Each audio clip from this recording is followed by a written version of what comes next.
Hello YouTube, flashlight enthusiast here. While I missed the Mateminco FW3, I finally got my hands on the successor, the Mateminco X1 Pro, which is the hybrid flashlight with LED and LEP source in one construction. It is always a nice addition for an LEP flashlight to have some kind of second channel with LED with increased utility of such design. Let's see what this Mateminco can offer.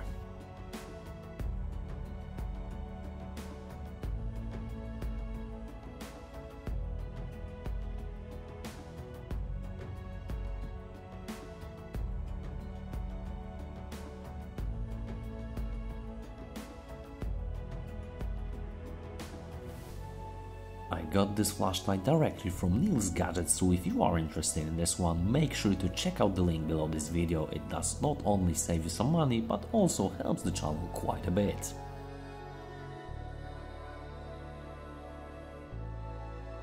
Here is the box that one X1 Pro comes in with Mateminco logo, some company details as well as potential applications. This one is definitely an interesting one. Inside the box you find a nice user manual, surprisingly enough a short battery tube, a bit of danger, USB to USB-C charging cable, a lanyard, clip and 2 spare O-rings. Before operating, make sure to remove the dustproof cover from the lens and you're good to go. The design of X1 Pro resembles a classic tactical flashlight with one tail switch and one side switch.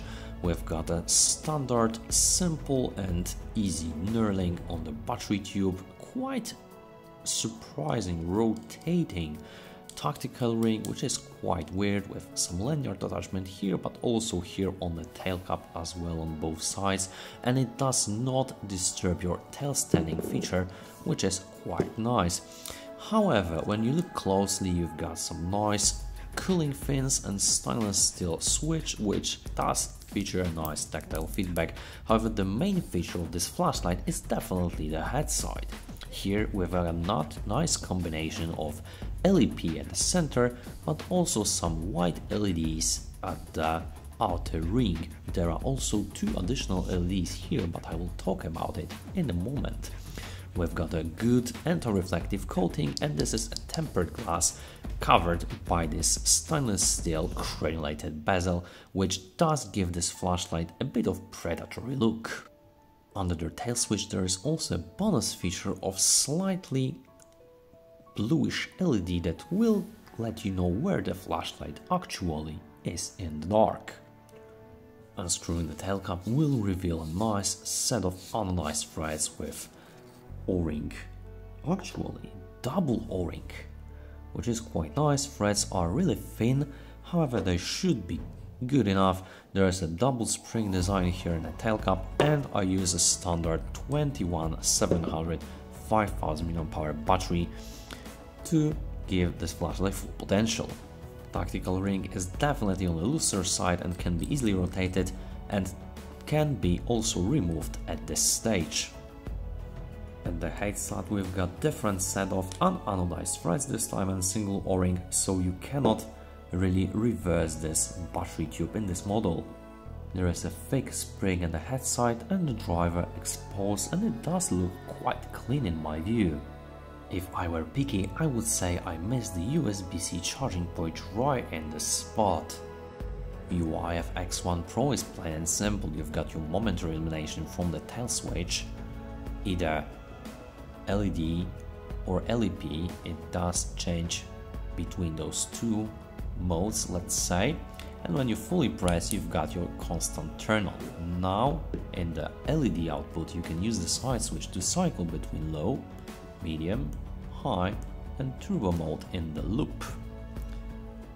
When you long press the side switch you've got your turbo output of both LED and LEP at the same time. One click will return to the previously used mode.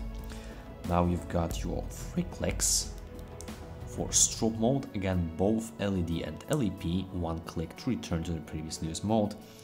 And now we've got a quite interesting mode, as in 2 clicks we've got LED red and blue police strobe. That's really weird, as you do have the slots for the LEDs here, one here and the other one here. However, they cannot be used in other modes than this police warning strobe. I have a question: why setting up red and blue LED and don't incorporating constant illumination of these LEDs in UI? Really weird. As this flashlight features anodized threads, you can slightly unscrew the tail cap to make the lockout definitely secure. Here are my lumen measurements of the Mateminco X1 Pro. If you need more time, feel free to pause the video. When it comes to the performance, there is good news and bad news. Good news is that in LEP channel we've got flat output regulation. Again, we've got around 294 lumens at start. However, after only 4 seconds, we've got a step down to around 193 lumen level, with flashlight body achieving merely 30 degrees Celsius, which is quite weird. Flashlight was able to sustain around 125 lumens with over a runtime of 2 hours and 40 minutes before turning off, with flashlight body stabilizing at 47 degrees Celsius, so definitely nice performance. I'd like to see a bit more output for the Flowy channel in the future. The bad news is that in LED channel we've got quite nice output at start, around 1385 lumens. However, we've got a step down after only 10 seconds to around 971 lumen level, and then another step down after approximately 4 minutes 50 seconds to around 300 lumen level, with flashlight head achieving 46 degrees Celsius, which is kind of disappointing. Then we've got unfortunately standard linear decrease over time, so while flashlight started with 300 lumens after step down, we've got only 22 lumens after 7 hours before turning off. Definitely an impressive runtime, however you're losing range and output over time. Last but not least, there's also a combination mode with LEP and LED turned on in turbo output simultaneously. We've got around 1539 lumens at start, and after 4 seconds we've got first step down to around 1145 lumens, and then another step down after approximately 1 minute and 20 seconds, again to around 400 lumen level. So again, a standard linear output decrease over time, which is kind of shame, with flashlight starting around 440 lumens after step down to finish with 159 lumens after only 1 hour and 49 minutes before turning off. Flashlight body stabilizing at 49 degrees Celsius, so bear this performance in mind.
Overall, Mateminco X1 Pro is definitely a budget and fun to play with flashlight. On the plus side, we've got a constant current regulated LEP channel, so no matter how discharged the batteries, you will have pretty much the same range available from this flashlight. On the drawback side, you definitely have a regular linear driver on the LED channel, which is unfortunately pain in the butt when it comes to the constant illumination over time. However, this flashlight is definitely a budget side, so I would definitely expect something like this in this price range. Another thing I really regret is that despite having a red and blue LEDs, you cannot access them in a constant fashion, but only in police warning strobe, which might limit the applications of these LEDs. I also missed the USB-C charging function in this particular model. as it is kind of standard nowadays to have it built in your flashlight. Build quality is definitely good for this price point, however, I don't think this flashlight will serve most people's needs when it comes to either UI or performance. My sample definitely has some weird performance in LEP channel for the first couple of seconds before stepping down sharply to lower output, which might be a bit annoying for the majority of users. With that being said, in my view, the flashlight would be much better if those issues were addressed. Nevertheless, interesting model. If you haven't already checked, make sure to visit Neil's website for many cool brands and flashlights. With that being said, please let me know in the comment section down below what do you think about the Mateminco X1 Pro. Hit the like button, hit the subscribe button to support the algorithm and not to miss any future videos that I release. Thank you so much for watching and we'll see you in the next one.